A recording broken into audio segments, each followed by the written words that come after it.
I live in USA. I've been here like for almost 4 years, and I came here following my dreams, but also I have my family very, very far. And the question is how I can continue my life following my goals without their support, without my family close to me. So that's a really good question. It seems to me like you're here in the US, but your family is overseas in Chile. And in this case, you feel like you don't have the support of them. And that's something that I've felt myself. I lived for a long time in Japan, and I lived for many years in Brazil as well. In fact, this kind of makes me reflect on when I had moved to Japan. I lived there for 3 years, and I was there during 9/11. So when the towers were crashing down, we thought there was going to be war against the US, invasions. I mean, who knew what was going to happen? I'm calling my family. The time zone was crazy. Couldn't get a hold of everybody. Some of my family even had traveled to New York, so I was very worried about them. A lot of them lived on the East Coast and some of them in the Midwest. I didn't know if there was going to be fallover effect. So it was terrifying.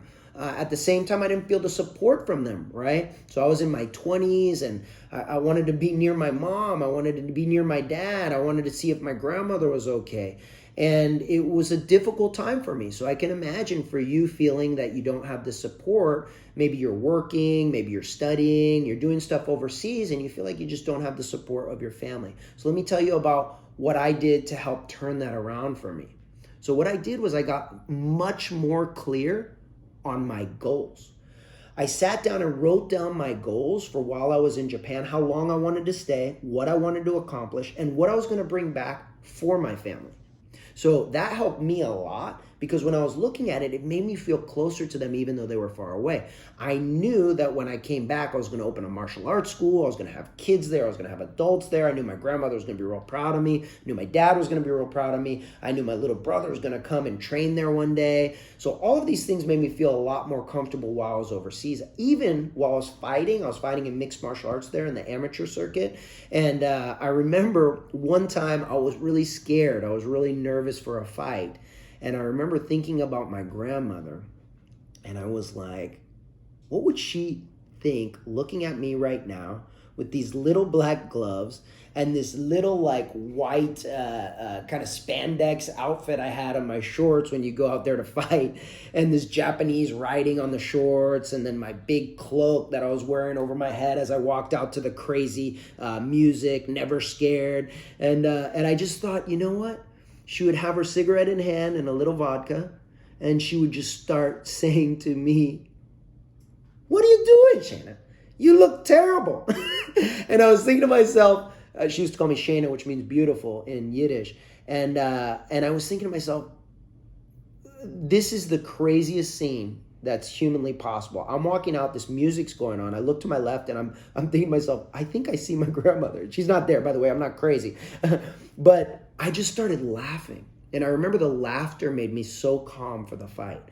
I started laughing, I was smiling, and people were like, man, he's getting into the music or something. But little did they know, I was actually thinking my grandmother at that moment.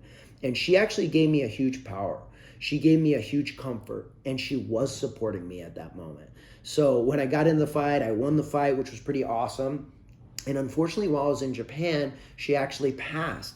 And it was really tough for me. I couldn't go see her. There were some difficulties with the flights and for me to get out there, and it wasn't good timing.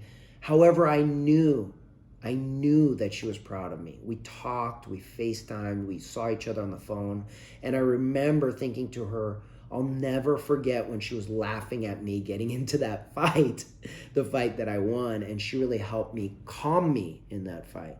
So I think regrouping and looking at your goals will help you feel more comfort from your family that's not physically with you. That's what I felt from my grandmother. And then what also helped was later on in life when I had finished up in Japan, I'd finished up in Brazil, I came back to the US and opened my martial arts schools. I also noticed that I grew closer with my family. I felt tons of support from them. They were very proud of me. They had been supporting me the whole time with their love and with their heart. And by accomplishing my goals, I had really grown closer to them.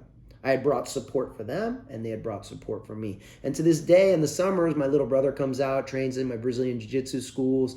My other brother trains with me a lot in the Jiu-Jitsu schools. So, and my dad is proud, my mom is proud, and I'm very, very excited about how taking that experience overseas and feeling the support from afar through my goal setting helped me to achieve tons of the goals that I wanted to accomplish. So I hope you can accomplish that as well.